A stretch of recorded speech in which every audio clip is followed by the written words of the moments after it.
Welcome to a Friday Reads, where I talk about what I read, what I'm reading, what I hope to get to next. And since I carried over some books from the last month, I've already finished, I think, 3 books, and I'm in the middle of a potential new favorite.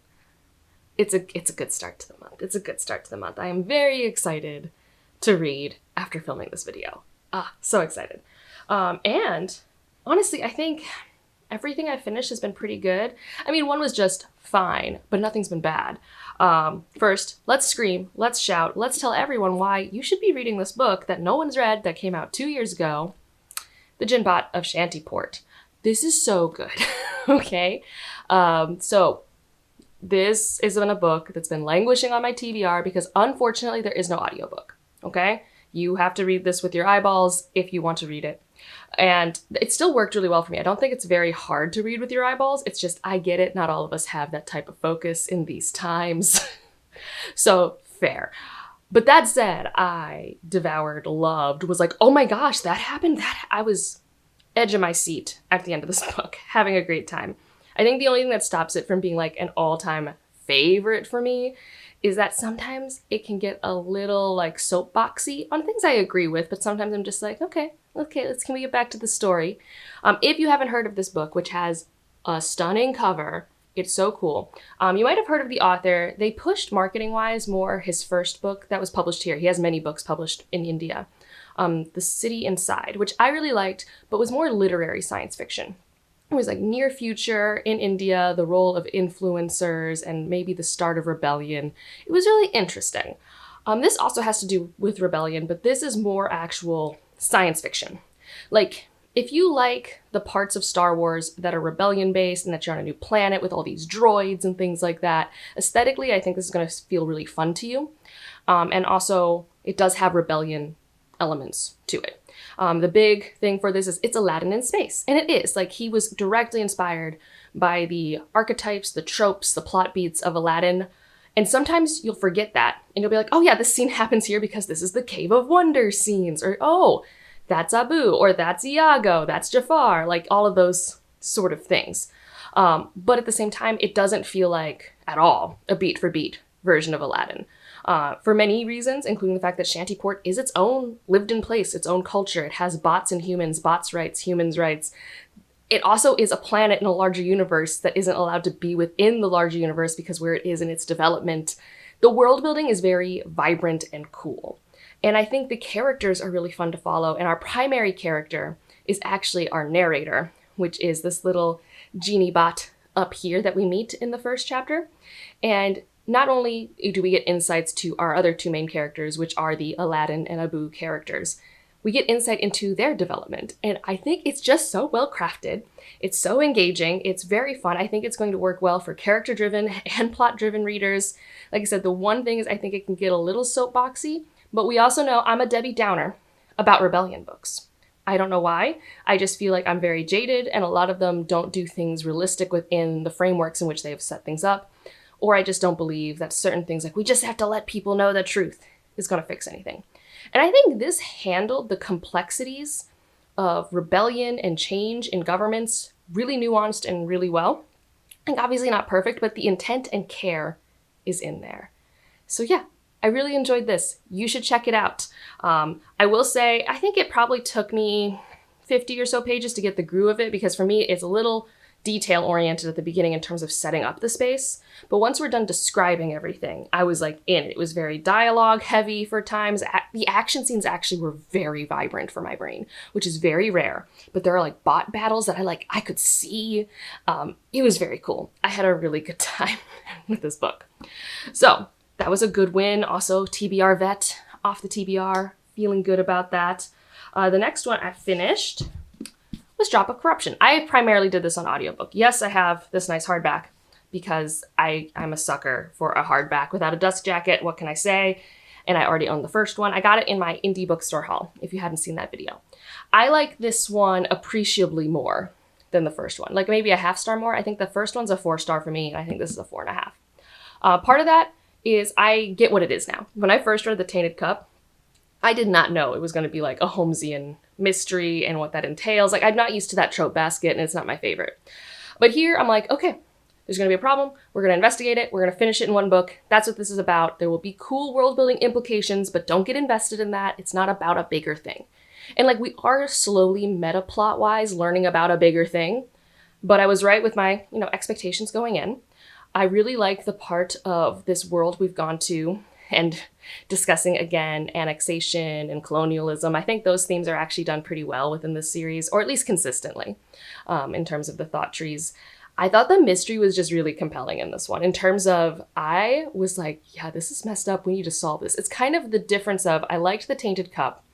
That's like an episode of Bones where I'm just like, yeah, this is fine. This is a good episode. I'm not like that into the mystery, and the B plots for the characters are okay. We're moving things forward. Kind of like the pilot episode of Bones where it's like, it's not my favorite, but you got to set something up. This is like Gormagon episode sort of stuff where I'm just like, yeah, I need to know the mystery. Like, yes, the plot stuff matters for the characters, but this is actually a mystery episode I am invested in. And so I think that was a big part of it.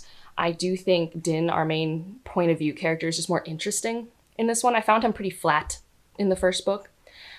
So yeah, I think this has just been a fun detective time for me. I also do think it does help that I have literally rewatched all of Bones before this, which is probably the closest I get to the trope basket of detective investigative mystery stuff. So I'm more patient with it. But yeah, it was a fun time for me. And then the last one I finished was probably, I wasn't planning to. So I forgot to tell you guys that I had initially DNF'd the Ministry of Time last month. I gave it like 25%. I was like, this is fine, but I'm not like interested.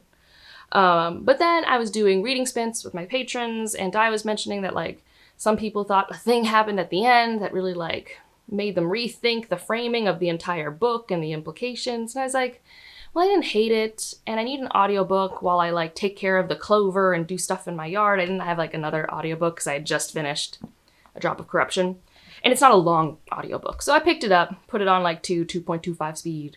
And I just kept going, and I finished it within 2 days, like during my work week, which is like where I wanted it to be. I didn't want it to be in like my free time days. I wanted it to be the teaching days sort of thing. So it worked out. And it was still just like a 3.5 star read for me. But I did not dislike my experience with it. So Ministry of Time probably goes better for you if you care a lot about the North Passage expeditions that used to happen in, I believe, the 1800s. I could be very wrong about that because I know nothing and I've never particularly had interest in this part of our history for no reason other than I just don't know much about it. I'm sure it's actually very cool and a lot of people are interested in it, but I think that would help a little bit. And I also just think, I think it's a little half-baked in terms of its big implications, but also it's not like a bad story because I do think it's trying to tell a more intimate story amongst all of the loud noise, all right? So the Ministry of Time is a ministry that, when you first open the book, is bringing in what they're calling expats from other parts of time. These are people who would have died anyways in their time, and they are given a bridge. And our main character is a bridge to a man from a northern expedition that was lost. I forget his name because I don't know these people, but he is someone she has also always been obsessed with for some reason. Or maybe she became obsessed while getting ready for this job. It's a little unclear to me because I'll be real, there are some sections that did not stick in my head. Like, for example, the part that's all her perspective, relatively interesting, especially from like a community building perspective because of how all the expats engage with each other and their bridges and learn how to exist in the 21st century. I thought that was actually probably the parts I enjoyed the most when they started having dinners together, and like the audiobook really helped, I think, with the different like dialects of English. There is a bigger conspiracy plot with the Ministry of Time overlaying this that I found less interesting. The twists or whatever, I didn't care that much about them. They're fine. They did not make the book very interesting to me. But the part that is literally the part that I probably consumed the least, do not quiz me on this section of the book, is there are brief chapters, and they're not that long, between each chapter of our main character from her expat's perspective of the Northern Expedition. And like, it didn't do much for me. I didn't know why I needed to know his past. It like, maybe it was an attempt for a reader like me who didn't know about the Northern Expedition to learn about this person or learn what we have known about these things to the best of our knowledge. But in terms of me, apparently my brain was just too stubborn to engage with it. Because I'm just like, I don't think this is important. It's not doing anything for me. Like, I really loved getting to know him in the present time. I didn't really care about his past that much. So I'll be real, those sections were not well received in my head. And like I said, I think the ending is fine. But it's a very fine book. It's not a book I hate. Like, it's definitely not my least favorite Hugo book I read. It's by far probably going to be one of the most forgettable books that I have read. I do think it's probably a good book for someone who likes reading general historical fiction, who wants like a taste of science fiction stuff. Like, I mean, there's science fiction implications here. Like, I think the one thing I do think I can take away from this is, like, this is a science fiction book. Like, it's definitely more about the people side of things, but science fiction's allowed to do that. It's about the implications of a resource like this and looking a little bit at the future, but it's also about, like, I don't know, a science fiction question of how do you have all these people from different points in the past dealing with the present, I do think is actually kind of compelling. So yeah, it was fine. So that's the thing I finished. The one I am currently reading, I don't have a new audiobook yet. I have to figure that out. I'm leaning towards The Lessons by Cadwell Turnbull, seeing if I like that audiobook because I would like to get to that. I also have a bunch of novellas for the Hugos that are just like on my Libby that I could pick from, or I could try some of the novelettes or short stories. I don't know. I'll cross that bridge when I get there. The next couple days I don't have as much driving or yard work time, so like it might not be a big priority for me to get an audiobook. But I do have a physical book that I'm pretty excited to continue, and that is The Raven Scholar. I know, everyone and their mother's been loving this book. I am no exception. Thank goodness. I get nervous when things get very popular, and I'm like, I hope I also like it. I would like to like the thing. I enjoy being a basic person who likes popular things. I don't find that to be a character flaw. Let me just put it that way. So, The Raven Scholar by Antonia Hodgins. Let's just say if you like melodrama, and not like melodrama like romantasy melodrama. Also, this is pretty shiny. I'm just going to put a picture up. So what I'll say is, like, at first, I read like the first 2 chapters, and at first I was like, okay, we have this family who's dealing with the repercussions of something their father did, which is very similar to Ginbot of Shantyport, and I was just kind of like around, I'm like, this world's interesting, okay, I see how we got here. And then in the first part of this book, there is a character that does something so vile and despicable. I'm like, whoa, that came out of complete left field. I was not anticipating that. And I think so far that's the theme of this book for me, is these people suck. And not like, I don't know how to describe it. Like, in some ways you'll be like, this is so over the top. People can't be this way. But then you've looked at our now and you're like, no, adults are petty like this. People do stuff like this. But it's very fun. It's like a cathartic, I can hate you, no holds barred. Like, I don't have to give you any grace. Yeah, you suck. So that happens. And our main character is the Raven Scholar, Nima. And like, I think that's a thing that is interesting about the start of this book, is you don't meet her for like 50 pages. You're getting a setup of a scenario that's going to be the catalyst for what happens 8 years ahead of part 1. Part 1 is like a very long prologue. And so you have Nima, this Raven Scholar who's always been ostracized.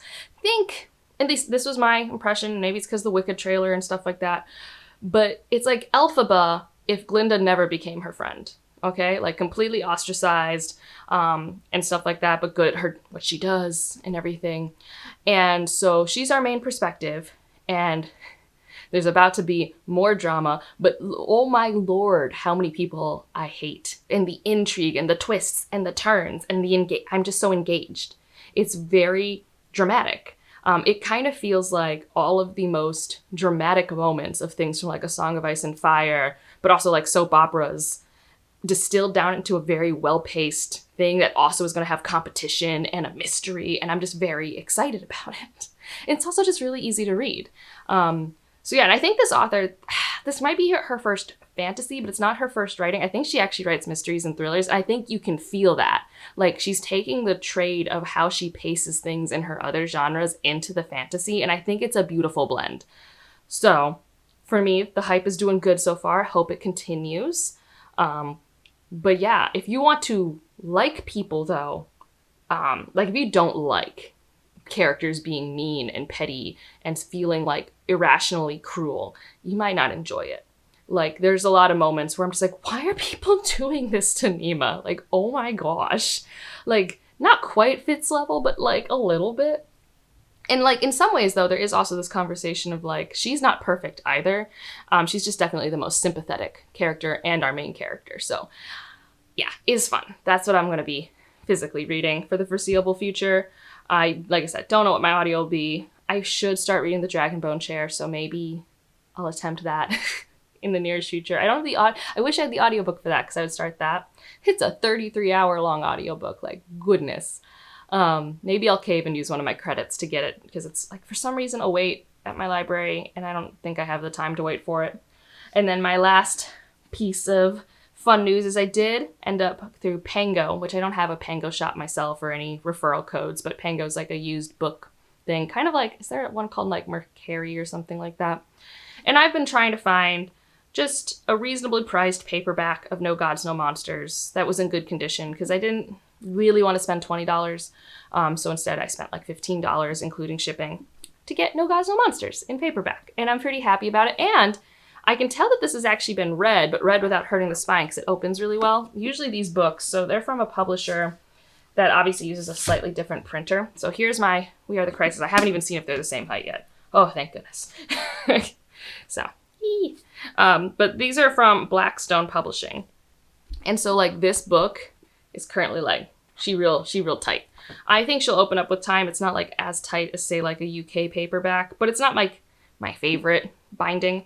But I think these covers are so pretty, and I just really wanted them for my shelves, especially for when the third book comes out.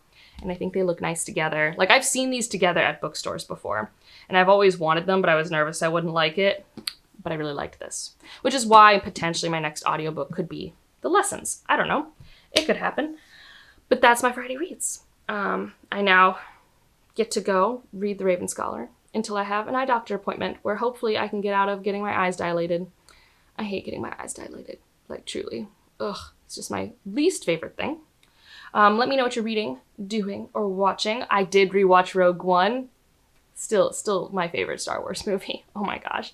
And like the ending, there is so much great acting in the last 5 minutes of that movie. Oh my goodness. The story told with the eyeballs of the Cassian and the other girl, who I can't remember her name right now, because she has like 2 names in this movie. But like the story they tell with their eyes after they get the job done, oh, so good. Their eyes and their bodies are doing all the work. All the work. Oh, and also this is a help bat signal sign. I doubt it exists really, because people want very specific things, and I just had this moment this morning where I'm like, man, I really want a romance, probably preferably contemporary, but it can be fantasy if it's truly like a good romance with this in it. But I want a grump character, so like, kind of, Cassian adjacent, I don't know, a grumpy character who is really good at dancing, but doesn't want to admit he's good at dancing, and is put into situations where he has to, and in those moments he can't help but be perfect at it, and also the chemistry is undeniable, but he doesn't want it to happen. I don't know, I just want that to be a centerpiece of a romance. And I'm sure it exists somewhere. The closest I have is like The Mask of Mirrors has this in spades. Why do you guys think I like ballroom politics? Like, I love this. I love communication without words. It's a favorite thing of mine. So I don't know if that really exists anywhere. I know there are books that have dancing, but I don't know if they have this special, like, kind of scenario. Anyways, if you just want to leave an emoji to let me know you're here, ooh, leave a monkey for Ginbot of Shantyport. And otherwise, like if you liked it, subscribe if you want to, and I'll see you in the next one. Bye.